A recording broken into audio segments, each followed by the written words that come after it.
అందరికి నమస్కారం. మన తెలంగాణ రాష్ట్రంలో రియల్ ఎస్టేట్ మొత్తం కాంగ్రెస్ గవర్నమెంట్ వచ్చినాక మొత్తం దిగజారిపోయింది. మార్కెట్ మొత్తం డౌన్ అయిపోయింది. దీనికి దీనికి ఎక్కడ లోపం ఉంది? దీనికి కారణాలు ఏంటి? దీనివల్ల ఎందుకు ఇంత నష్టం వచ్చింది? మార్కెట్ ఎందుకు ఇంత డౌన్ అయిపోయింది? ఎవరికి అంత పట్టని విషయం. ఎందుకంటే టీఆర్ఎస్ హయాంలో ఉన్నప్పుడు అంతో ఇంతో కొద్దిగా గొప్ప మార్కెట్ బాగా పుంజుకున్నది. అనుకోకుండా ఆటోమేటిక్గా ఇది తగ్గిపోవడం వల్ల మార్కెట్ డౌన్ అయిపోయింది. కొనేవాళ్ళు తక్కువైపోయారు, అమ్మేవాళ్ళు ఎక్కువైపోయారు, ఇన్వెస్టర్లు ఎక్కువ వచ్చారు. ఇంకొకటి, ఎప్పుడైతే కాంగ్రెస్ గవర్నమెంట్ వచ్చిందో ఈ మార్కెట్ ఆటోమేటిక్గా మొత్తం అనుకోకుండా పడిపోయింది మార్కెట్. దీనివల్ల ఎవరికి నష్టం అంటే గవర్నమెంట్కే నష్టం. ఎందుకంటే రెవెన్యూ డిపార్ట్మెంట్ ద్వారా, రిజిస్ట్రేషన్ ఆఫీసుల ద్వారా చాలా ఆదాయం వచ్చేది గవర్నమెంట్కి.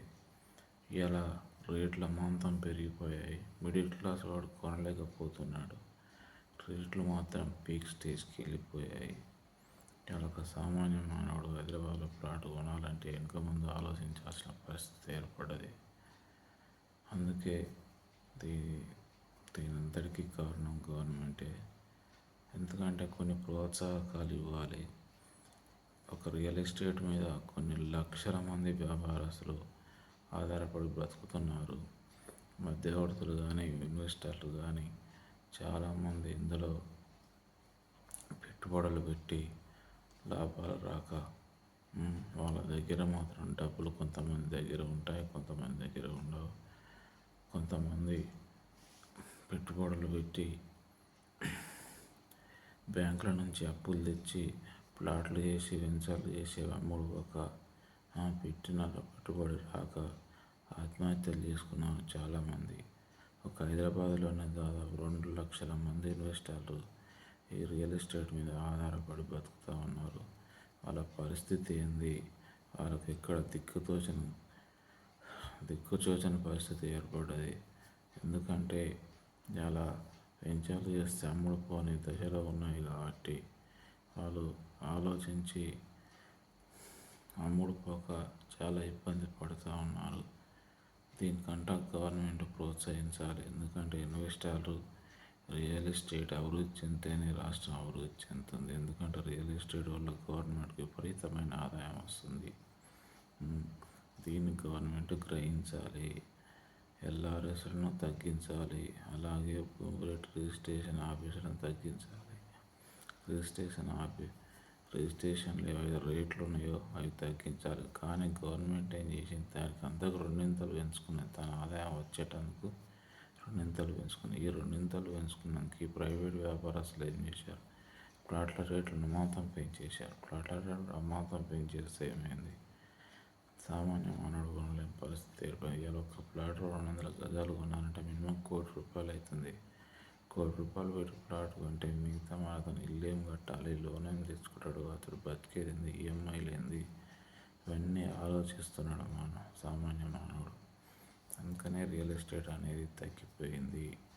దీని ఒక్కటి ప్రతి ఒక్కరు ఆలోచించాల్సిన విషయం. ఎందుకంటే ఇలా మిడిల్ క్లాస్ వాడు కొంటేనే రియల్ ఎస్టేట్ డెవలప్ అవుతుంది. ఎవడో ఇద్దరు కొంటే మాత్రం రియల్ ఎస్టేట్ డెవలప్ కాదు.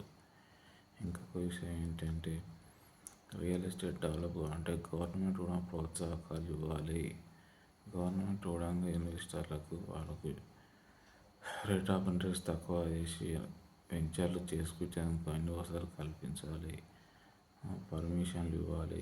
ఏవైతే అక్రమార్కులు ఉన్నాయో అలాంటి వాటికి పర్మిషన్లు ఇవ్వకూడదు. కస్టమర్లను మోసం చేయకూడదు. అలాంటి వాళ్ళకి వెంటనే కఠినమైన చర్యలు తీసుకోవాలి.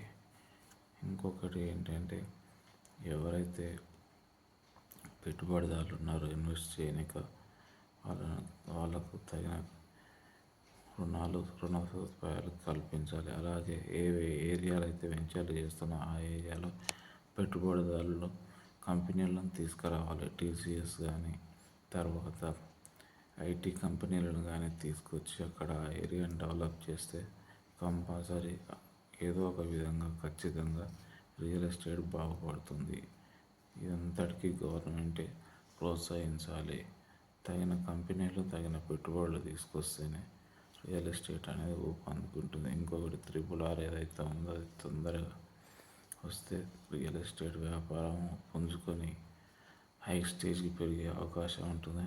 3 పువ్వులు 6 కాయలుగా వర్ధిల్లుతుంది రియల్ ఎస్టేట్ వలన గవర్నమెంట్కి ఆదాయం వస్తుంది. రియల్ ఎస్టేట్ వలన 10 మందికి ఆదాయం పెరుగుతుంది. రియల్ ఎస్టేట్ వల్ల భూమి మీద ఇన్వెస్ట్మెంట్ పెడితే ఎవరికైనా నష్టపోదు. భూమి ఎవరు ఎత్తుకపోరు, ఎవరు గుంజుకపోరు. భూమి అనేది స్థిరాస్తి.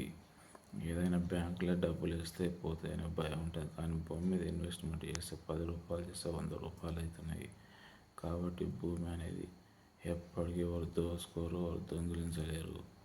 అందుకనే కాబట్టి భూమి మీద ఇన్వెస్ట్మెంట్ పెట్టాలని ప్రతి ఒక్కరు ఆలోచించాల్సిన అవసరం. సామాన్యమైన మిడిల్ క్లాస్ రేట్లు కూడా మిడిల్ క్లాస్ రేట్లలో ఉండాలి ప్లాట్లు. అందుకని నేను కోరేది ఒకటి ఏంటంటే భారతీయ కిసాన్ పార్టీ గెలిస్తే మాత్రం పెట్టుబడులు తీసుకొస్తాను. కోకాపేట లాంటి 10 కోకాపేటలు హైదరాబాద్ చుట్టూ చేస్తాను. ఏదైతే TCS కానీ టాటా కంపెనీ కానీ అలాగే HSBC కానీ ఐటీ కంపెనీలను తీసుకొచ్చి ఆ ఏరియా మొత్తం డెవలప్ చేసి వెంచర్లను చేయించి రియల్ ఎస్టేట్కు పంచుకునేలా చేస్తాను. రియల్ ఎస్టేట్లకు ప్రోత్సాహకాలు అందిస్తాను, రుణాలు ఇప్పిస్తాను. తక్కువ వడ్డీకి రుణాలు ఇప్పించి వాళ్ళకు ప్రోత్సాహం అందిస్తాను. మిడిల్ క్లాస్ రేట్లల్లో వెంచర్లు చేయిస్తాను. కంపల్సరీ రియల్ ఎస్టేట్ ఊపందుకునేలా చేస్తాను. Thank you.